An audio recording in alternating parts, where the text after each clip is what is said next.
Good morning, જય માતાજી, જય દ્વારકાધીશ। સવાર પડી ગયું, નાસ્તો પાણી કરી સીધા આવી ગયા આપણે વાડીએ જો તમને બતાવું વાડીનો નજારો। આ બાજુ આપણે ગાંડુ કાકાનો કપા જમાવટ થઈ ગયો। હવે ફૂલ આવવા માંડ્યા જો ને ક્યાંક ક્યાંક ઠેકાણે કેરીઓ પણ ચાલુ થઈ ગઈ છે। આ બાજુ બતાવું તમને લાલા કાકાનો કપા, એને પાછળ વાવેતર છે એટલે થોડોક હજી વાહે હોય, બાકી કપા એક નંબર થઈ ગયો એ। અને આપણે આવ્યા છે સોયાબીનમાં, આપણે જે મોટું ખડ હોય વધારે મોટા ભાગે આપણે હેહમૂરી ને એવું છે તો એ આપણે અત્યારે લેવાનું છે, એટલે લઈ નાખીએ એટલે થોડુંક ખડ ઓછું થઈ જાય।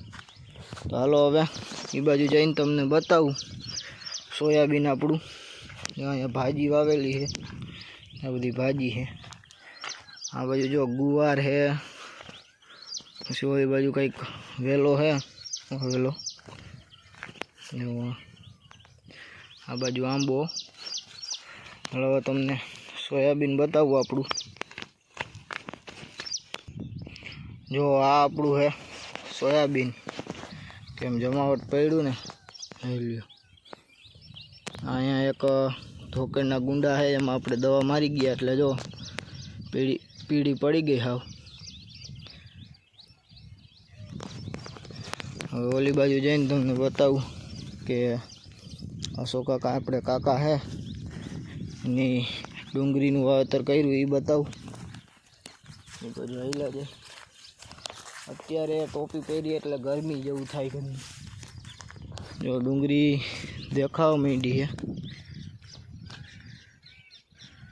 જો ઝીણી ઉગી છે। હાલો તો નેદવાનું કામ છે એ કરવા માંડી। ગાડી જો રાખી દીધી અને એમાં મારા પપ્પા છે એ નેદવાનું કામ કરી દીધું છે ચાલુ। આપણે આપણું વાવણી લઈ ને પછી વર્ગી જાય, આવું મોટું ખડ હોય એ ઉપાડે જવાનું। આ વેલગદની દવા મારી મરે નહીં, અને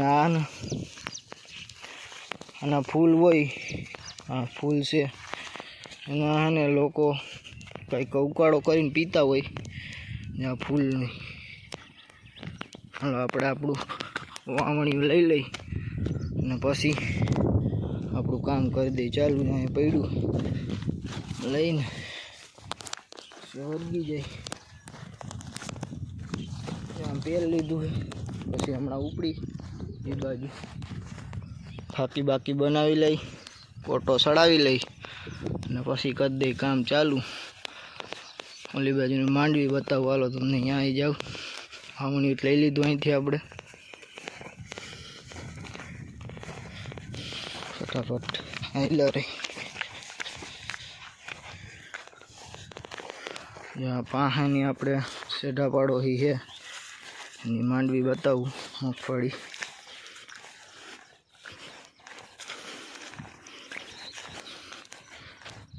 હવે કંઈક માંડવી છે, માંડવી તો સારી દેખાય છે। આગળ નેદવાનું કામ હાલે। હાલો તો આપણે પાણી પી અને વર્ગી જાય। ચા પાણીનો સમય થઈ ગયો એટલે આપણે સીધી ભરી લીધી રકાબી। ચા પાણી પી અને વળી પાછા આપણે નેદવા વર્ગી જાય, હજી નેદવાનું બાકી। ચા પાણી પી અને વળી પાછા વર્ગી ગયા આપણે નેદવા। અહીંયા આપણે નેદ કાઢ્યો થોડોક, ઓલી બાજુ જો નેદે અહીંયા પારસભાઈ વેલા કાપે છે। અહીંયા આપણે અત્યારે જો કંટોલાનો વેલો દેખાણો, આ છે ને એ કંટોલાનો વેલો છે। અહીંયા જુઓ તમે, અહીંયા નાનું અમથું એવું કંટોલું થયું છે, કંટોલાનું શાક સારું થાય। જો અત્યારે પારસભાઈ ને એક જઈડું જો લઈ લ્યો કંટોલા આપણે ચોમાસામાં જ થાય. જો બે જઈડા થોડાક જડી જાય એટલે આપણે સાફ થઈ જાય. અત્યારે પારસભાઈ જો ગોતે, બાકી તો નેદવાનું કામ હાલે. હેહમુરી કાઢવાનું હોય આપણે ખેતરમાંથી બહાર. અત્યારે જો પારસભાઈ ગોતે નિરાય તેવો વહેલો તૂટી ના જાય, કે આપણે વહેલો હોય તો ખાવા થાય કોઈક દી. પછી આપણે નેદવાનું કામ કરી દીધું ચાલુ. આપણે આમાં એકવાર દવા તો મારી દીધી છે, પણ જે આપણે થોડું ઘણું ખડ હોય એ અત્યારે લેતા જાય છે અને નિરાયત નેદવાનું કામ હાલે છે. ને વાવણિયા ભેગા જ છે, જે ખડ થાય એ સીધું વાવણિયામાં નાખી દેવાનું. ને આ હેહમુરી બહુ છે આપણે, ને આ આપણે નકટી જાત હોય, નકટી કહેવાય. ગમે ત્યાં આપણે આને ઉપાડીને નાખી દો એટલે અહીંયા એ ચોંટી જ જાય. એમાં એને કાંઈ ગમે તમે પારા ઉપર નાખો તો અહીંયા એ વરી પાછી આપણે ઉપાડી નાખ્યો તો અહીંયા વરી ચોંટી જાય અને લીલી શ્રમ થાય. અહીંયા નકરી બોવામાં હેહમુરી વધારે છે. એટલે જો હેહમુરી આપણે, અને વેલાવાળી હેહમુરી છે આપણે. જે ઓલી માઢીએ થતી એ ઉભળી થતી, એટલે કે ઊભી થતી, અને આ વેલાવાળી હોય પથરાય. અત્યારે જો નિરાતે નેદવાનું કામ હાલે છે. નેદવાનું કામ આપણે ચાલુ રાખીએ, બીજું શું હોય. એ પાછો આપણે રોંઢાનો ચા પાણી આવી ગયો છે, એટલે ચા પાણી પી લઈ પહેલાં, અને પછી વળી પાછા નેદવા વર્ગી જાય. વાગી ગયા આપણે 6, અને હવે આપણે કામ કરી દીધું બંધ. જો પારસભાઈની તો વયા જ ગયા. આપણી ગાડી આમ પડી એટલે આપણે આમથી જવાનું છે. હજી જો મારા પપ્પા લઈએ છે થોડુંક. આપણે ઘડીક અહીંયા વયડીમાં બેઠા. આવી વયડી છે લાલા કાકાની. જો બારીએથી પવન આવે, તમને એમ લાગે કે એસી મૂક્યું છે. એન કુદરતી પવન આવે. થોડીક વાર બેઠા, હમણાં મારા પપ્પાને આવે એટલે વળી ઘડે થોડીક વાર એ બેસશે, પછી આપણે ભાગી જવાનું ઘરે. થોડીક આયરું લેવાની. આપણે ખેતરમાં હેહમુરી બહુ છે, એટલે આમાં હાથી હાલે એમ છે નહીં. કારણ કે હાથી આખશું તો સોયાબીન અડધું પડી જાય, એટલે હાથી આંકવાનો વિચાર છે નહીં.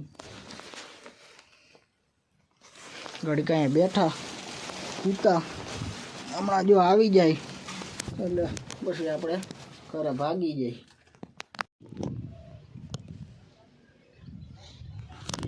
વાડીએથી આવી ગયા સીધા આપણે ઘરે. નાહી ધોઈ કમ્પ્લીટ થાય અને સીધા આવી ગયા અગાસી ઉપર બેહવા.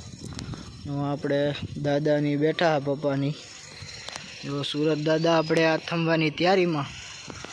આપણે જો બધા આવી ગયા છે. હમણાં થોડી વારમાં આરતી થાય આપણે રામ મંદિરે. બાકી આજ તો આપણે નેદવાનું કામ હાલતું હતું, એટલે અડધું થોડુંક નેદાણું. ખડ બહુ છે ઘરનું, એટલે થોડીક વાર લાગે નેદવામાં. કાંઈ વાંધો નહીં, નિરેત નેદાઈ જાય. બીજું શું હોય.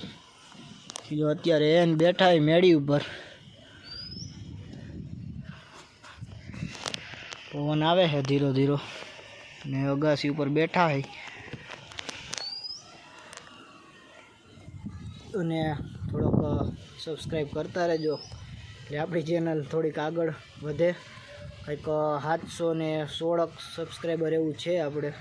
તો થોડોક હજી 1000 ઉગાડી દો, એટલે આપણે 1000 સબસ્ક્રાઈબર તો થઈ જાય.